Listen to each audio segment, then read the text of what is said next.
The room was tense in less than 10 minutes after 9 a.m.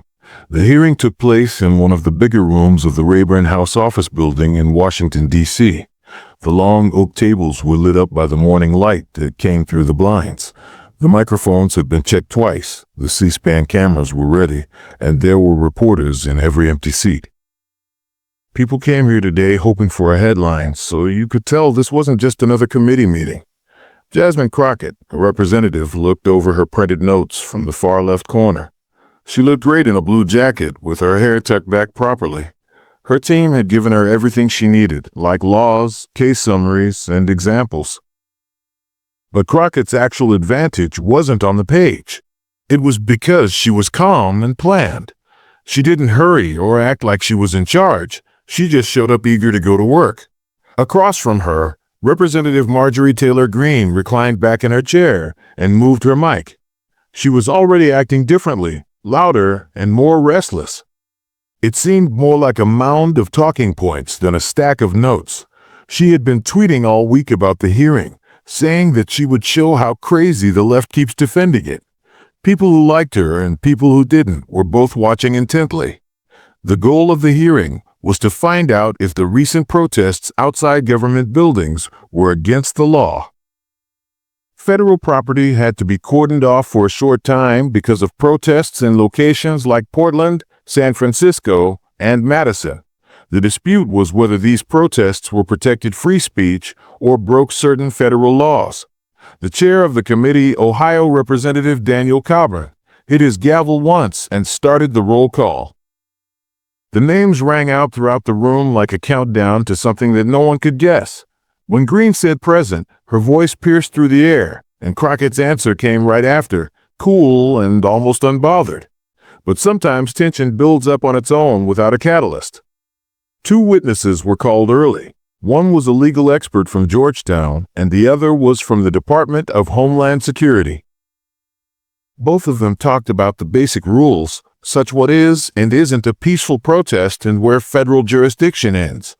Greene stopped the second witness in the middle of their testimony. So you're saying it's okay for people to bother government workers outside a federal courthouse? That's just free speech? She asked, her voice sharp. Before the witness could answer, the chair said, "Miss Greene, let's let the witness finish their answer before we ask follow-up questions." Crockett didn't move. She watched and listened. You could tell Greene had something planned because she kept going back to one page in her binder, like it had the knockout punch she couldn't wait to throw. Then it came. Greene said she had a certain law to quote and that it would clear things up. She fumbled through her papers, looked Crockett in the eye, and stated, maybe Representative Crockett needs to learn more about U.S. Section 1507 of Code Title 18. Crockett blinked slowly and then looked down at her binder. "I'm happy to read it for you." Her staff member behind her moved in his seat, and a few people in the press area raised their eyebrows. Greene just talked about the law, but it didn't state what Greene thought it said. But now wasn't the right time to correct her. Not yet. Crockett turned to her own tab, which was clearly marked with red tape, federal codes, and speech versus interference. Not yet did she speak. Timing is important. Sometimes not saying anything makes things worse than yelling. But the quiet before the storm doesn't last long, especially since the next word spoken will shift the whole course of the hearing. Greene held up a piece of paper like it was Exhibit A in a courtroom play and said, "I'll read it for the record." Her voice was strong enough to be heard over the noise in the room. It says very plainly in Title 18, Section 1507, that anyone who pickets or parades with the goal of swaying a judge or juror can be fined or sent to jail. "Let's not pretend these protesters weren't breaking the law," she said. She looked pleased with herself, and a few people in the room murmured. Crockett didn't blink. Instead, she gazed straight at Greene, not with anger, but like a teacher waiting for a pupil to realize they had done the homework wrong. Crockett leaned closer to the mic and stated, respectfully, "I think it's important that we don't change language to fit our story. That law is about protests that are meant to scare judges, jurors, witnesses, or court officers while a case is still going on. There is not a general restriction on peaceful protests." Greene cut in right away and said, "That's your interpretation." Crockett took a short, measured pause. "It's not an interpretation. That's what the law says. I would suggest that everyone here read the actual language." The chairman cleared his throat but didn't say anything. He knew this moment would happen whether he liked it or not. Greene smiled. "I did read it, and I don't need you to tell me about the law." This time, Crockett turned a whole page in her binder. Her tone stayed the same. She didn't raise her voice or change her posture. "Then you should know that peaceful protests outside a federal building are not against the law unless the goal is to disrupt court proceedings." Greene waved her hand and said, "That's a legal difference that matters. Come on, you're just playing with words. These people were stopping the federal government from getting in. That's against the law." Crockett responded, now completely focused. "I agree that blocking access is a problem, but that's not what the law you cited says. You are arguing from emotion, not law." There was a little gap, and that's when it happened. A Republican congressman who was sitting 2 seats away from Greene leaned over and said something to him. She didn't say anything, but her face changed a little. It wasn't defeat yet, just a small crack in the confidence she had when she came in. Crockett went on, "If you're going to use federal law on national television, the least we can do is make sure we're using the right sections and not lying to the American people. That's our job." You could almost hear the air alter. Now reporters were writing quickly, and a few heads nodded slowly, not in agreement, but in acknowledgement. There was the truth, pure and calm, without any need for ornamentation. Greene, to her credit, didn't give up. "So you're okay with these protests getting violent?" Crockett shook her head. "Nobody here is supporting violence. But don't mix together law-abiding protest with illegal behavior. And definitely don't misquote federal law to make your cause sound stronger." Her voice was calm, but the effect was like a stone thrown into a placid pond. It rippled. People recall and replay calm, accurate voices longer than loud ones. Greene took a deep breath and sat back in her chair.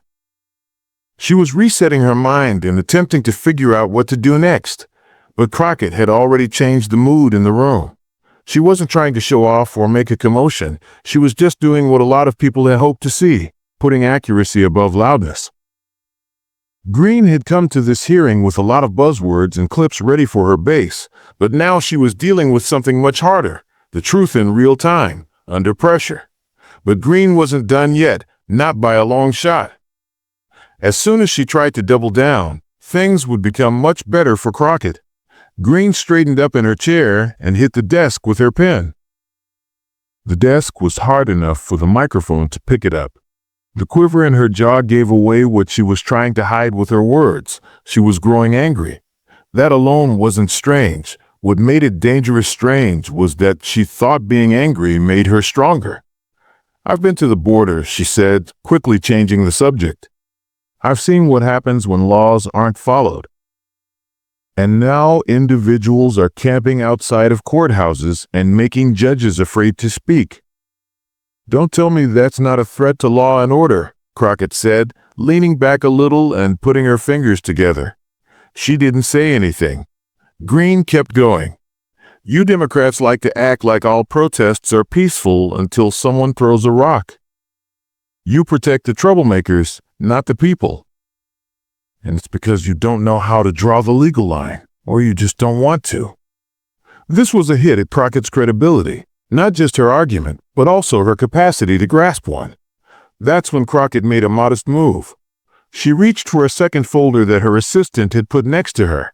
It included thin red labels on each divider, so it wasn't just for show. She clicked a tab that stated statutory definitions and said, "Let's go back to the statute you talked about earlier, Title 18, Section 1507. I brought a hard copy just in case for clarity." She moved a few pages forward, angled her mic down, and began reading aloud, word for word.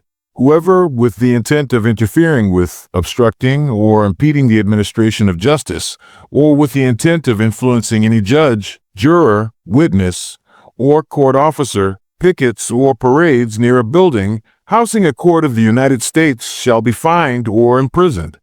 She stopped, looked up, and said, "That's the law. Full text. No changes, no interpretation." The audience was quiet. Crockett went on to say, the protests that were talked about in this hearing happened outside a federal office, not a courthouse. There weren't any judges, jurors, or court cases going on. That renders your reference not just wrong, but also legally useless. A few journalists looked up from their laptops, and you could almost feel the sentences building in their heads. Crockett fact-checks Greene in. Real time? Greene cut in again, this time louder. "You're splitting hairs." Most people who watch this at home are not lawyers. They just want to know why criminals are regarded like heroes, and they want to hear the truth. Crockett reacted right away, which is exactly why we have a responsibility not to feed them misinformation disguised as outrage. The word misinformation hit a nerve. Greene pushed her chair back, took out a printout of her own, and waved it about. "I have pictures," she added. "These are from a protest where federal property was harmed." Crockett added, "And those damages should be looked into and prosecuted." But once again, that's not what Title 18, Section 1507 is for. You're mixing statutes like soup ingredients and hoping it tastes like law. One of the aides in the back row laughed, while someone at the press table grinned. The room wasn't hostile. It was just discovering something in real time. Greene had gotten into a fight without reading the fine print. Crockett didn't brag. She didn't have to. The truth was what was doing the work. Greene yelled, "I didn't come here to play word games." "No," Crockett said, "you came here to win an argument. I came here to get it right." Greene looked away for a moment, and her eyes darted over her notes as if they were suddenly written in another language. The confidence she had when she stepped in was no longer helping her. Crockett closed her binder, not to stop, but because she didn't need it anymore.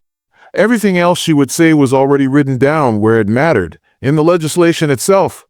But Greene made one last effort to get the upper hand just as the tide was starting to turn. Greene wasn't done, not even close. She leaned in again, this time turning her body toward the cameras, as if she knew they would be taking this moment later. If the laws we have don't protect Americans from being scared outside federal offices, then maybe the laws are broken. It wasn't a question, it was a trap, a type designed to get someone to argue on her terms. But Crockett had gone to enough hearings to know that some individuals didn't care about the facts. They cared about how people would react, and she wasn't going to give them one. Crockett remarked in a low but forceful voice, "So, your argument now is that the law itself is flawed, because it doesn't support what you already believe should be illegal." Greene raised her chin and nodded. "Exactly." Crockett grinned, but not very much. It wasn't cocky. It was the kind of smile someone gives when they find the opening they've been waiting for 20 minutes. "Well then," she remarked, "we finally agree on something." Someone in the gallery swallowed a cough, or maybe a giggle. "You're not here to uphold the law. You're here to rewrite it in real time without reading it first." The air in the room changed again. It wasn't loud, but it was acute. Crockett took out the copy of the Constitution that she had clipped to her binder. It was worn from use, and the edges were curled from being looked at too much to be just for show. She kept flipping through the pages and said, "Let me read you something from Article 1, Section 8. Congress shall make no law abridging the freedom of speech, or of the press, or the right of the people peaceably to assemble." She held it up, not for the cameras or for effect, but to make a point. That's not commentary. That's the base. That's what every law you quote needs to respond to. Greene moved around in his seat, but this time he didn't say anything. Crockett went on, "What you're asking for is more power to make protest illegal based on how it makes someone feel. That's not the law, it's censorship. And history doesn't look kindly on those who try to make laws to make themselves feel better." She wasn't acting, she was teaching, and everyone in the room knew it. Representative Ross Glenn Dobbins, a moderate Republican from Indiana, silently looked across at Crockett's binder from across the table. He hadn't spoken anything during the hearing yet, but now his eyes were on every word she said. He'd been around long enough to know when someone really knew what they were talking about, and Crockett wasn't just reading lines, she was marching through them like she'd done it her whole life. Crockett said, "I don't care if the protesters are holding up signs that praise me or signs that condemn me.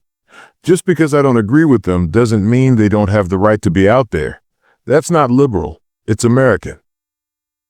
Greene let out a sigh of frustration. "You keep twisting my words." "No," Crockett answered calmly. "You came in twisting the law, and now that it's straightened out, it's uncomfortable." The chair looked down at his watch. The hearing was only halfway over, yet this back and forth had become the main point. Greene made one last attempt. "You're standing up for people who attack our institutions, and you believe that makes you a person of principle?" "No," Crockett said. "I'm standing up for the idea that our institutions don't fall apart just because someone holds up a sign outside. I think what makes me principled is that I know the difference between disagreeing and threatening someone." And that was it, the quietest mic drop in C-SPAN history. You could tell by the way the press sat back, how the younger aides in the back row stopped scrolling through their phones, and how the senior members of the committee kept their eyes on Crockett even after she stopped talking. What she had just done wasn't showy, it was precise. But Greene wasn't ready to give up the spotlight just yet. What happened next would reveal how weak a loud voice can be when it runs out of facts. For a few seconds, no one said anything.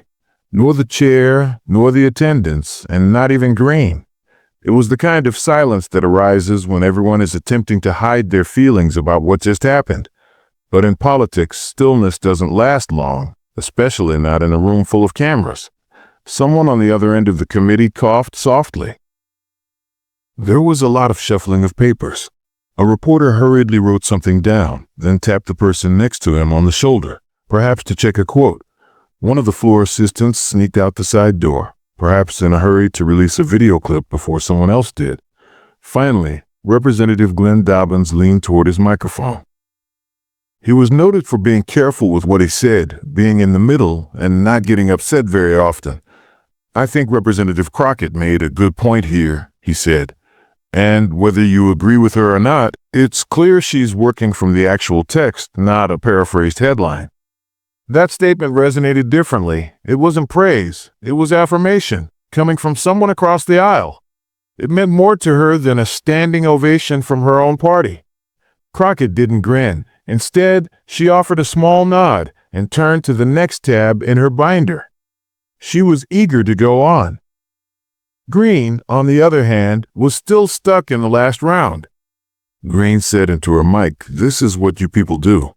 You drown us in papers, rules, and technicalities because you can't defend the truth outside these walls." Crockett didn't glance up. "It's not drowning," she said. "It's governing." The chair tapped his gavel once, more to set the tone than to provide orders. "Let's stay on topic. We have other witnesses waiting to testify."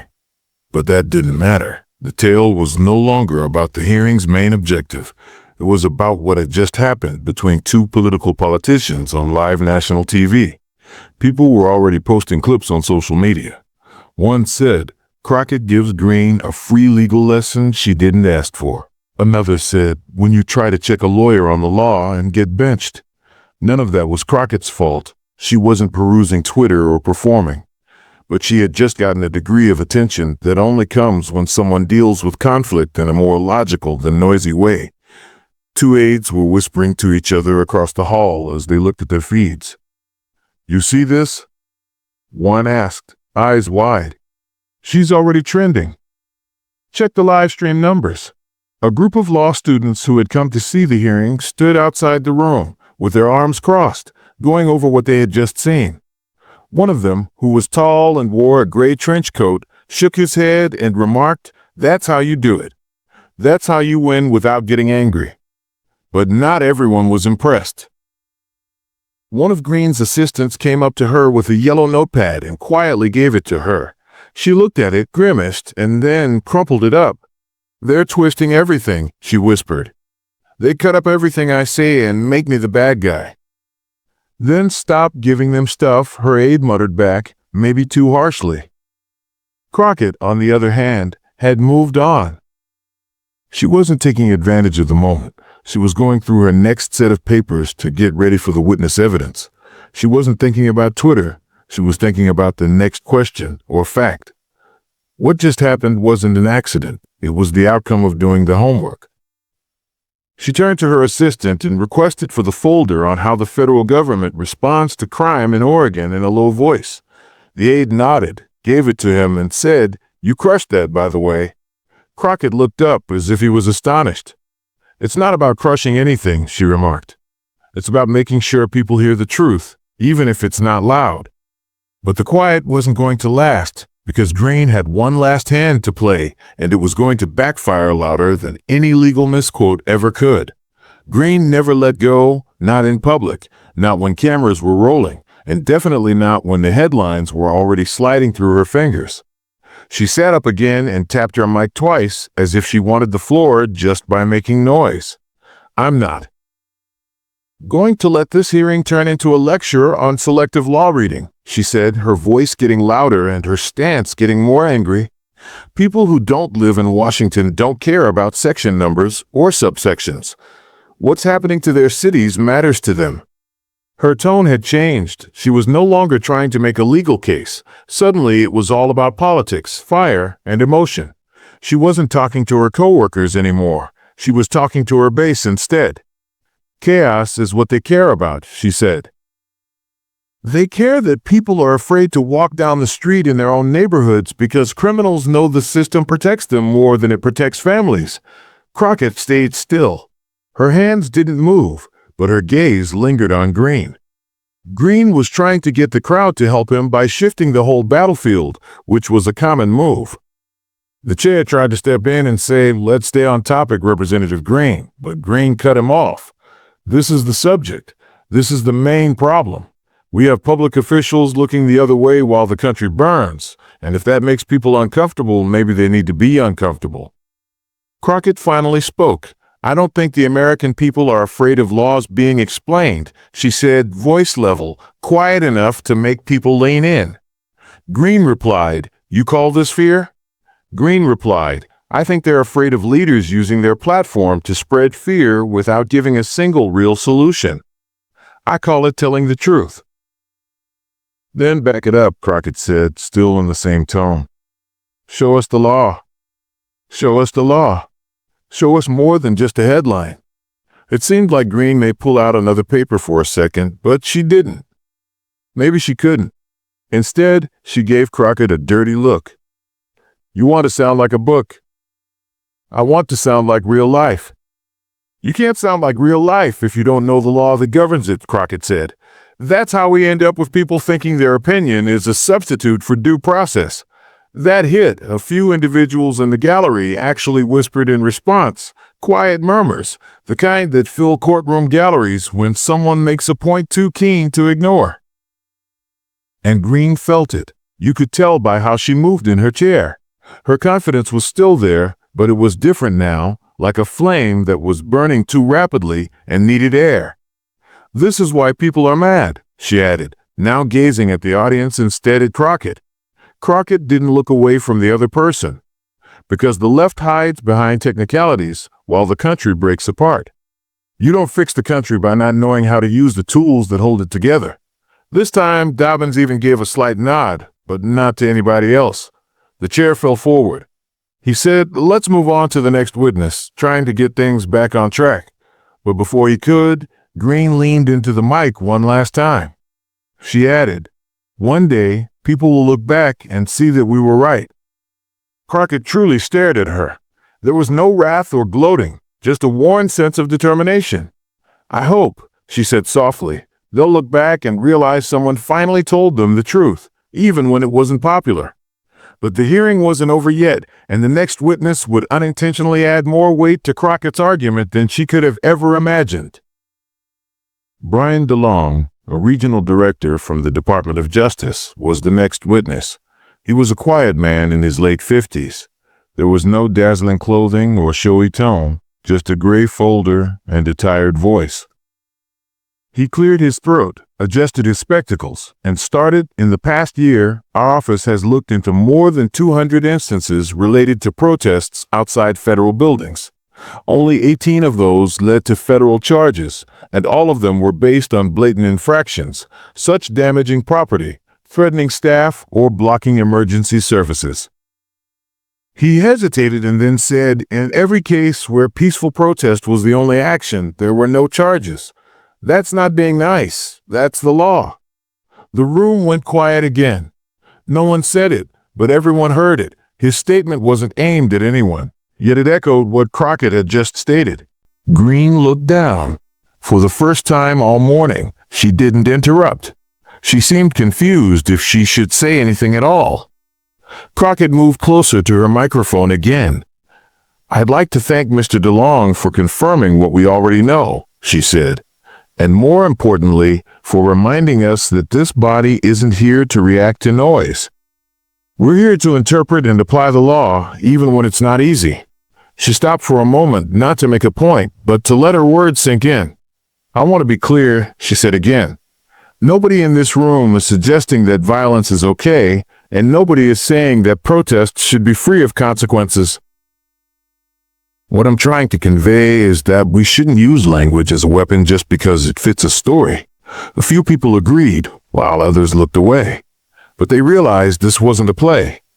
This is how hearings were intended to sound.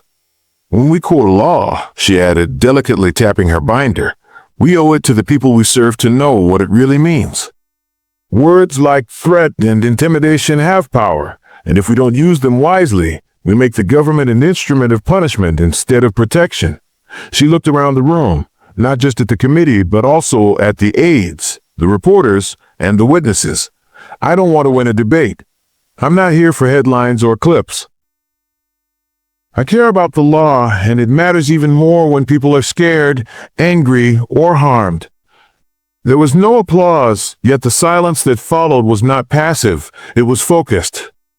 Crockett had just sucked the breath out of the room by making everything more real than just words, purpose. Greene didn't say anything either. Crockett then added one last point, as if he knew how important the occasion was. "You don't need to shout to be right. You just need to be ready, and I was ready today." She softly closed her binder. The chair looked at the agenda and gave a slight, unwilling nod. "Thanks, Representative Crockett." Greene didn't ask for time, so we'll move on to final statements. Crockett didn't need anything else. The press was already buzzing outside the chamber. Reporters were calling their editors, and headlines were being written mid-sentence. Calm, clear, and correct. Crockett dismantles legal misfire on live TV. Inside, something even more unusual happened. A moment of clarity, not a shouting match or a walkout. But when the hearing came to an end, the true effects of what transpired in that room were only starting to spread, and Crockett had no idea how far they would travel. When Jasmine Crockett left the Rayburn building that afternoon, the chatter had already evolved into a storm. The air in D.C. was heavy and thick with heat and the sound of overlapping press calls. There was a small group of people on the sidewalk. Some were shooting with their phones, while others just stood there staring, not sure what they had seen, but sure it was important. Crockett kept going. She nodded cordially to a few reporters, said no statements right now, quickly, and kept walking. Simone, her aide, walked up next to her and looked at her phone screen, scanning notifications like a human radar. "Do you want the good news or the bad news?" Simone asked, hardly keeping up. Jasmine raised an eyebrow, but she didn't stop. "Give me the part that won't make my blood pressure go up." Simone answered, "Well, CNN just ran a story called Crockett versus Chaos, the return of facts in Congress. NBC said it was a great example of how to maintain calm when things get tough. 3 law school professors are already quoting your concluding statements." Jasmine ceased moving. "Wait, professors at law school?" Simone nodded. "One of them even posted your binder tab system and said it was a visual guide for responsible government." Jasmine couldn't help but laugh softly to herself. "Tabs for binders? Is that what it takes to be in the news these days?" "No," Simone said, "but reading the damn law helps." They both smiled, but only for a short time. This was because a subtler tide had started to turn behind the media storm, one that had less to do with headlines and more to do with trust. Political experts said it was a turning point, not for Crockett's career, but for how people saw the proceedings. People were sick of pointless yelling battles and performances, and now they saw something new. Even some conservative commentators reluctantly recognized the change. A right-leaning legal site had an article called, "We may not like what she said, but she was right." Inside the Capitol again, Representative Glenn Dobbins was in his office watching the exchange on his tablet. His chief of staff was standing close by, not saying anything. "She didn't even stop," Dobbins added, seeing the part where Crockett read the law out loud. "Didn't rush, didn't get upset, just laid it out." "Do you think it'll stick?" his aide questioned. Dobbins shrugged. "Yeah, it might if people care more about the truth than the volume." At the same time, Greene's crew was trying to fix things at an office a few floors above that wasn't as organized. They were going through every clip, remark, and headline, trying to change the story and bury the point where their boss had been corrected, not with snark or sarcasm, but with the quiet assurance of someone who understood her material better than anybody else in the room. One aide finally spoke it out loud. "We shouldn't have gone statute for statute with a civil rights lawyer." The room got quiet. The event had become more than simply a hot video on social media. Others were turning it into memes, breakdown videos, and legal explainers. One post only had a picture of Crockett holding the Constitution with the words, "Say it louder, but only if you've actually read it." Not yet did Crockett respond to any of it. She was back in her office, coat off, drinking cool water and reading a few text messages. One was from a teacher she hadn't talked to in years, and the other was from her former professor. They both said, "I'm proud of you." She looked at Simone. "Do you think this makes a difference?" Simone looked away from her laptop. "For the people who were listening?" "Yes, it has." Jasmine nodded slowly. She hadn't planned the speech or practiced for the moment. It happened because she knew her job and wouldn't let false information go unchallenged. And that, it seems, was enough to make a normal hearing a national topic of conversation. But what happened in that room wasn't just about Crockett or Greene. It had started something bigger. And as the news coverage grew, so did the thought about what type of leadership really drives people. The last person to leave Crockett's workplace did so at 9 p.m., leaving behind the soft hum of a desk lamp and a pile of unread emails. Hours ago, most of the people in the building had left. There were still horns, flashing crosswalks, and distant sirens outside, but up on the 5th floor, it felt like another universe. Jasmine Crockett was sitting at her desk with her jacket over the back of her chair and her shoes off. She was clutching a mug of peppermint tea that had gone cold. It didn't matter. She wasn't sipping it for consolation. She simply wanted something to hold. Simone was sitting across from her on the couch, with her feet curled up beneath her, munching the remainder of a granola bar from a vending machine. They didn't say anything for a while. They were both tired, but not the kind of weariness that sleep healed. They were tired because they had done something important and knew it would cost them something. Simone finally spoke up. "Do you know what people are calling you now?" Jasmine grinned a little. "Let me guess, the Constitution Whisperer?" Simone said, "Worse. Assassin of the binder." Jasmine really laughed this time. "God have mercy." Simone went on. "They're playing the clip again on cable every 15 minutes.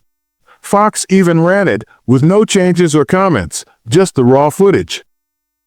They probably didn't have a good way to spin it." Simone shrugged her shoulders. "Doesn't matter. You did what you came to do." The light from the ceiling hit the corners of Jasmine's eyes as she leaned back. "You know what's crazy? That wasn't even the worst hearing I've ever been to." Simone lifted her eyebrow. "Really?" Jasmine put the mug down and replied, "Not even close. I've been yelled at more and treated worse. This one was different, though, since it wasn't just about me being calm. It was also about having people see what they're letting slip." Simone nodded slowly. "You think they heard it?" "Some did. Some people won't," Jasmine said, pausing before adding, but the right ones did. There was a long pause between them, one that didn't need to be filled. Simone said in a low voice, "You know, it's not just about that law or even Greene." Jasmine raised her head. "It's about people discovering what power truly sounds like, not how loud it is, how angry it is, or how clear it is. You lost today because you argued. You won because you knew where the ground was." Jasmine didn't answer right away. She looked down at the copy of the Constitution that was still in her backpack. She didn't carry it as a sign. She carried it because she read it line by line a lot. She added, "I remember when I was in law school. One of my teachers advised me, if you ever feel like you're losing the room, go back to the language. The law will always be there for you, even if the people aren't." Simone smiled. "He would be proud today." Jasmine peered out the window. "Maybe. He might also add, do it again tomorrow." They both laughed, but it was exhausted laughter, the kind that showed they knew what was still to come. Because none of this was the end. One hearing didn't transform the system, and one moment of clarity didn't make up for years of wrong information. But it did hurt something, and that was important. Jasmine got up, stretched her shoulders, and picked up her bag. She looked back at the desk before turning out the light. "Are you coming?" she inquired. Simone got up and brushed the crumbs off her skirt. "Yes." "Are you driving?" "No," Jasmine responded. "I want to walk for a while." Simone nodded, and there were no questions or problems. The two women walked slowly down the hall together, and the sound of their footsteps echoed off the walls. There were pictures of parliamentarians on the walls of the corridor. Many of them were long gone, and most of them were forgotten by name. Jasmine looked at them, not with wonder, but with awareness. She wasn't trying to be like them, she was trying to be better than what too many of them had let go. But when she stepped outside into the fresh night air, Crockett understood that something had changed, not just in the news, but also in how people expected their leaders to act. And that change, no matter how minor, was the start of something worth fighting for. The video didn't just go viral. It kept showing up in schools, town halls, and even local TV shows far from Washington, D.C. for days and weeks after it first went viral. It wasn't because it was dazzling or because there was a dramatic outburst or storm out. The reason was that it was an uncommon kind of interaction where someone stood up for the truth and stayed there. A government class at a community college in Modesto, Ohio, played it again to explain about how hearings really work. A civics teacher at a Savannah high school posted it with the comment, "This is how you challenge power without making noise." And one Sunday morning, a preacher in Birmingham brought it up during a sermon. He wasn't talking about politics, he was talking about grace under fire. That was the thing. Crockett hadn't yelled, insulted anyone, or tried to win by being loud. She just knew what she was talking about, and for some reason, that had become so unusual that it felt like a revolution. The reaction online was bigger than anyone thought it would be.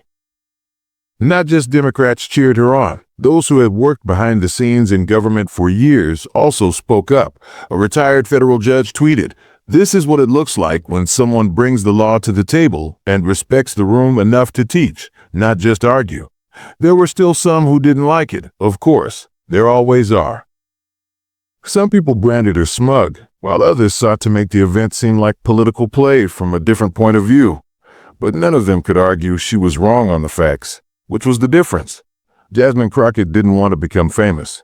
She wasn't trying to make herself the next big thing on the internet. She was doing her job by reading the legislation, knowing what was at stake, and not letting false information go unchecked, no matter how loud it was. She didn't tweet about her victory or go on a victory tour in the days that followed. She did a few interviews, mostly with local media, but instead of talking about the hearing again, she used them to draw attention to laws that were still being worked on that she cared about, such voting rights, civil legal aid, and federal safeguards for protest zones.